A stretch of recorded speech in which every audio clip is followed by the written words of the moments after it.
Morning children. आज हम पढ़ेंगे वर्ण विचार। वर्ण विचार में अब हम आगे का पढ़ेंगे। हमने स्वर और व्यंजन की जानकारी हासिल की थी। वर्णमाला हमने देखा था कि वर्णमाला क्या होती है, किसके मेल से बनती है, स्वर कितने होते हैं, व्यंजन कितने होते हैं, ये सब हम पढ़ चुके हैं। ठीक है। व्यंजन में भी हमने पढ़े थे स्पर्श व्यंजन, ऊष्म व्यंजन, अंतस्थ व्यंजन, संयुक्त व्यंजन, ये सब हमने पढ़े थे। अब आज हम पढ़ेंगे स्वर के बारे में। स्वर, स्वर क्या होता है? तो स्वर आपको पहले भी बताया था कि स्वर जो है उनका उच्चारण स्वतंत्र होता है। स्वर का उच्चारण स्वतंत्र होता है, मतलब इन्हें किसी की सहायता की आवश्यकता नहीं होती है। ठीक है, किसी की सहायता की आवश्यकता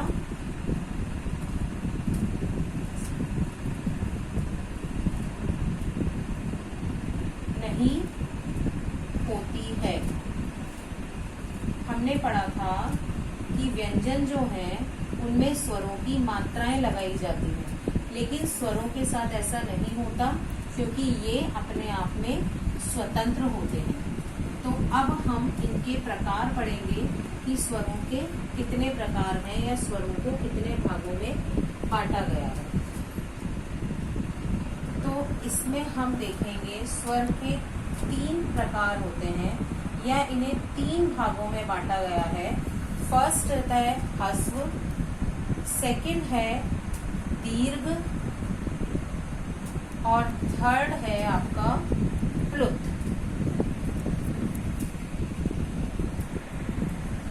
ये 3 प्रकार हैं स्वर के, ह्रस्व स्वर, दीर्घ स्वर और प्लुत स्वर। ह्रस्व स्वरों की संख्या 4 होती है, दीर्घ स्वरों की संख्या 7 होती है। ये अलग से नहीं होते हैं। अभी हम जानेंगे कि प्लुत स्वर क्या होते हैं। सबसे पहले हम बात करते हैं ह्रस्व स्वर की। तो ह्रस्व स्वर जो हैं वो केवल 4 होते हैं। अ, ई, उ और रे। ये जो चारों हैं ये चारों ह्रस्व स्वर कहलाते हैं। ह्रस्व का मतलब होता है कम, छोटा, मतलब जो छोटी मात्राओं वाले स्वर हैं वो ह्रस्व स्वर होते हैं।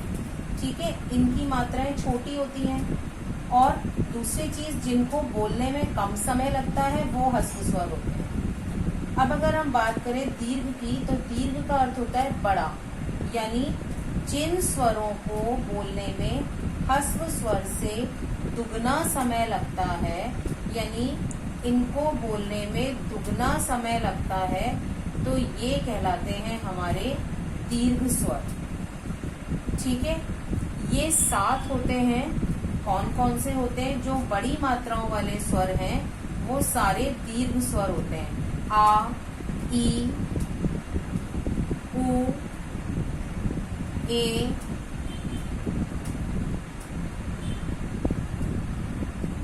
ऐ, ओ और औ। 1 2 3 4 5 6 7, ये सातों हमारे दीर्घ स्वर होते हैं। इसके बाद हम बात करते हैं प्लुत स्वर की। प्लुत स्वर को बोलने में तिगुना समय लगता है, मतलब हर दीर्घ स्वर से ज्यादा समय लगता है इनको बोलने में। ये अलग से कुछ नहीं होता है, ये ऐसे लिखा जाता है दीर्घ स्वर के साथ ही इसको हम लिखते हैं। जैसे ये हमने लिखा ओम, इसमें जो ये एस बना हुआ है ये इसका मतलब है कि ये प्लुत स्वर है और इसको बोलने में, उच्चारण करने में हमें ज्यादा समय लगेगा। आप बोल के देखिएगा, जब हम बोलते हैं ओम तो ज्यादा समय लगा। ठीक है, तो ये जो एस बना हुआ होता है किसी भी शब्द में, उसका मतलब ये प्लुत स्वर का उदाहरण है। तो ये हमारे हो गए स्वर। इसके बाद व्यंजन के भेद हम पढ़ चुके हैं।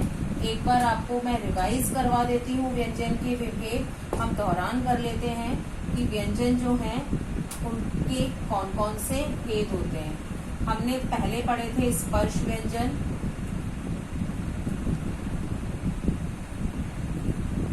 जिसमें 25 व्यंजन होते हैं। फिर हमने देखे थे अंतस्थ व्यंजन जो 4 होते हैं। फिर हमने पढ़े थे ऊष्म व्यंजन, ये भी 4 होते हैं। और फिर हमने पढ़े थे संयुक्त व्यंजन, ये भी 4 होते हैं। ठीक है, तो ये हमारे व्यंजन के प्रकार हैं। इसके बाद हमने अयोगभा के बारे में पढ़ा था, आगत स्वर पढ़े थे, नव विकसित पढ़े थे। ठीक है, अयोगभा पढ़ा था हमने। अयोगभा में हमारा क्या था, 3 चीजें थी, अनुस्वार,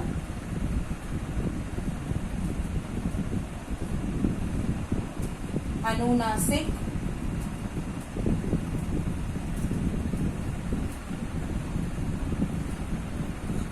और विसर्ग। ये जो तीनों थे ये हमारे अयोगभा थे। फिर हमने अयोगभा के बाद हमने पढ़ा था विशेष व्यंजन। जो विशेष व्यंजन हमने ये 2 पढ़े थे। इसके बाद हमने आगत ध्वनियाँ पढ़ी थी। आगत ध्वनियाँ में हमने वो ध्वनियाँ पढ़ी थी जो दूसरी भाषा से ली गई हैं, जैसे ये अर्धचंद्र, ये नुक्ता। ठीक है, तो अब हम इसके बाद आगे चलते हैं। आगे हमारा है स्वरों की मात्राएं। हमने पहले भी ये चीज देखी थी कि व्यंजन जो है वो बिना स्वर के अधूरे होते हैं, तो हर व्यंजन में कोई ना कोई स्वर जुड़ा हुआ होता है। तो हम उदाहरण के तौर पे देखेंगे अ, आ, ई, उ, फिर हमारा आता है री, फिर ए, फिर ऐ,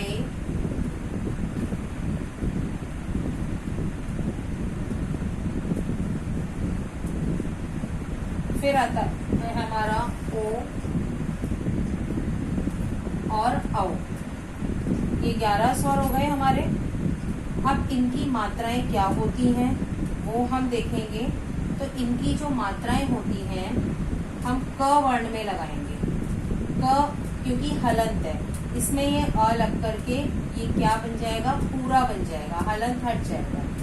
इसी तरह से हम क में आ की मात्रा लगाएंगे तो ये हमारा बन जाएगा का।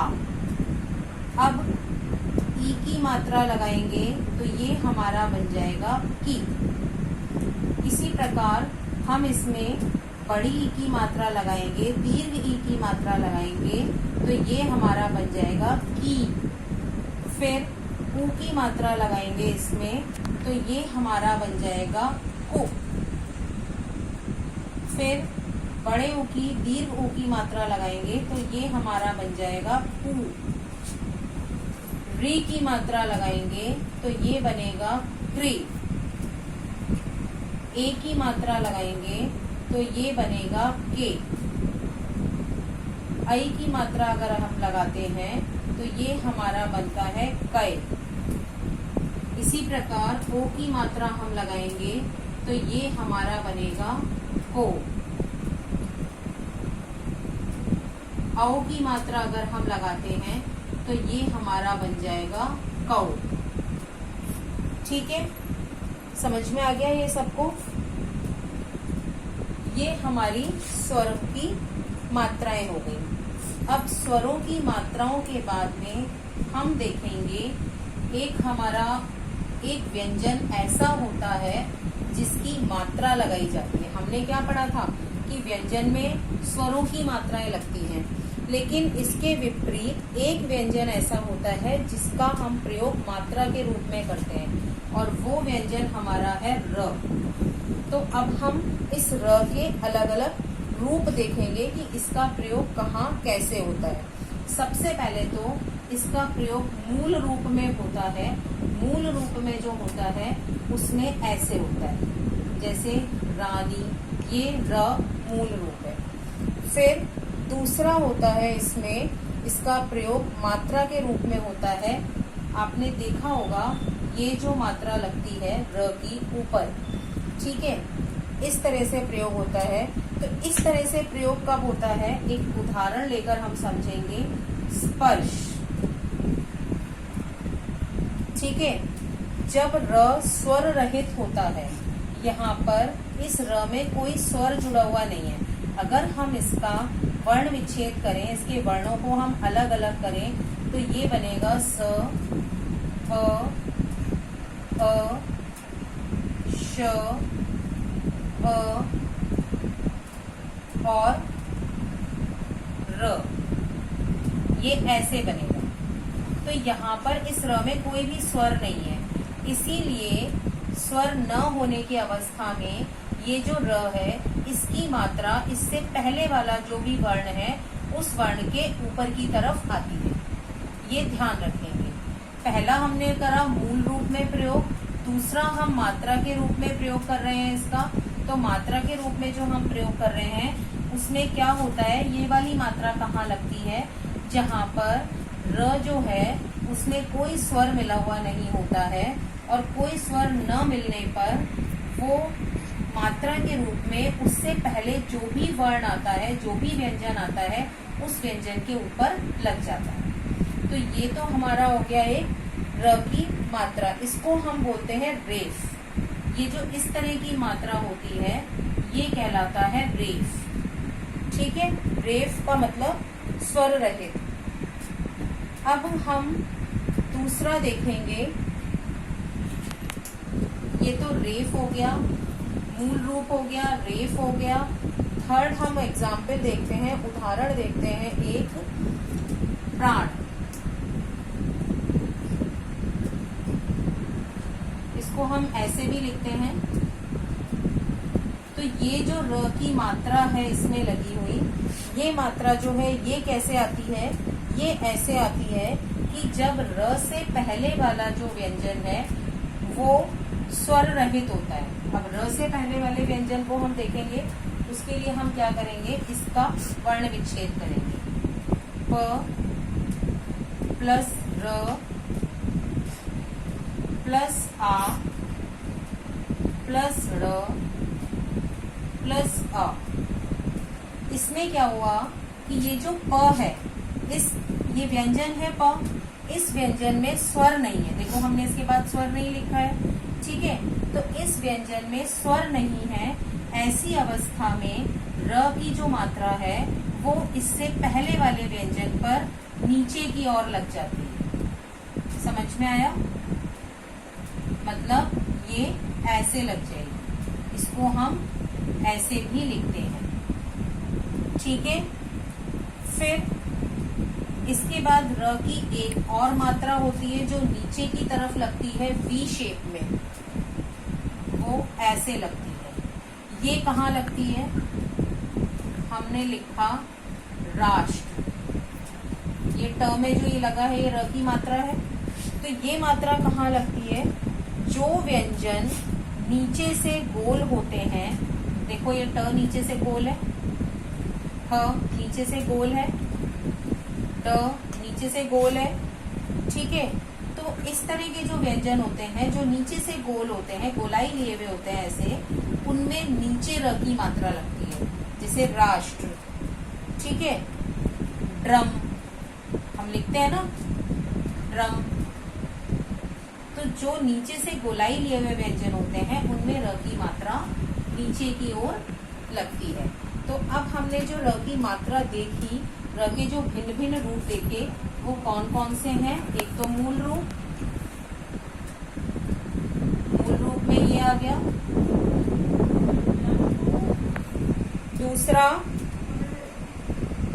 दूसरा होता है र स्वर रहित, जिसमें हम रेफ कहते हैं।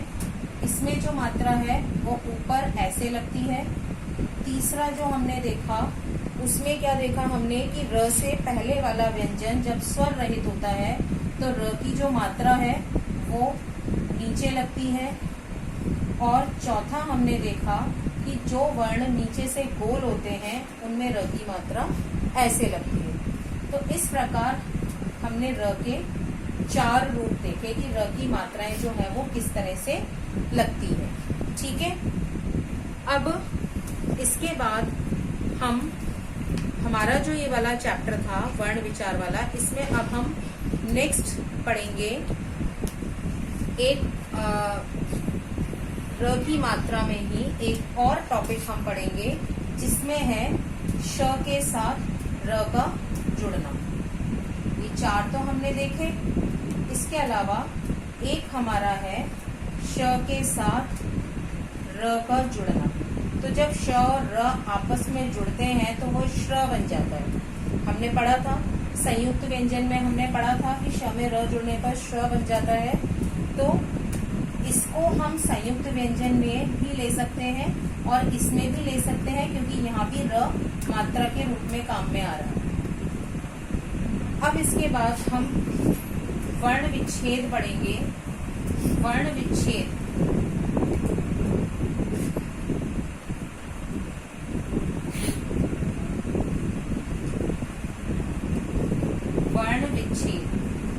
विच्छेद का मतलब होता है तोड़ना, अलग करना, जो हम अभी तक करते हुए आ रहे थे। ठीक है, तो वर्ण विच्छेद में क्या होता है, देखो हमने शुरू में करा था वर्ण विच्छेद, वर्णों को अलग अलग करा था। अब वैसे ही हम एक उदाहरण लेके करते हैं।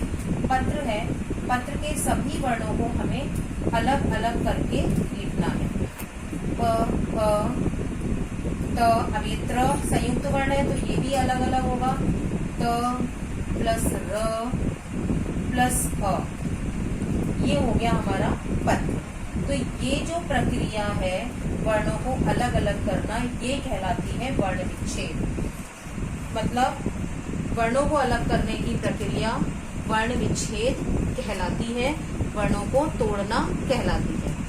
ठीक है, इसके बाद हम बात करते हैं वर्तनी की। वर्तनी क्या होता है, वर्ण विच्छेद, वर्ण विच्छेद हमारा हो गया। इसके बाद हम वर्तनी की बात करेंगे कि वर्तनी क्या होती है। वर्तनी हम कहते हैं मात्रा। हम बोलते हैं ना, कई जगह लिखा होता है वर्तनी पर ध्यान दें, वर्तनी संबंधी अशुद्धि पर ध्यान दें। तो ये जो वर्तनी होती है ये होती है इनकी मात्राओं को हम वर्तनी कहते हैं। बेसिकली हम जो शब्द यूज में ले रहे हैं, जिन शब्दों को हम काम में ले रहे हैं, उनका शुद्ध रूप जो है वो वर्तनी कहलाता है। ठीक है, तो वर्तनी में जैसे एक वर्ड है, एक अक्षर शब्द है आकाश, इसमें वर्तनी अशुद्ध है, इसकी शुद्ध वर्तनी क्या होगी, आकाश। ठीक है, इसी प्रकार से एक शब्द है संवारना, इसकी शुद्ध वर्तनी क्या होगी, संवारना। इसमें अनुनासिक आता है। अब हम अनुस्वार अनुनासिक बोलेंगे, इसको बिंदु और चंद्र बिंदु नहीं बोलेंगे। तो ये रॉन्ग है, ये राइट है। इसी प्रकार ये रॉन्ग है, ये राइट है। तो ये जो है ये कहलाती है वर्तनी, मतलब वर्तनी संबंधी अशुद्धियां, मात्राओं संबंधी अशुद्धियां। और ये वर्तनी जो है ये किसी भी उसमें हो सकती है, बोलने में भी हो सकती है, किसी स्वर में भी हो सकती है, जैसे स्वर में अभी हमने ये पढ़ा था। ठीक है, ये हमारे हो गया यहाँ पर अनुस्वार अनुनासिक संबंधी भी हो सकती है। व्यंजन में भी अशुद्धि हो सकती है, जैसे हमने लिखा अध्ययन, तो यहाँ पे व्यंजन संबंधी अशुद्धि है, अध्ययन गलत लिखा हुआ है, अध्ययन इस तरह से लिखा जाता है। ठीक है, तो ये हमारा वर्तनी हो गया। अब यहाँ पर आकर के हमारा जो ये वर्ण विचार है ये समाप्त हो गया है।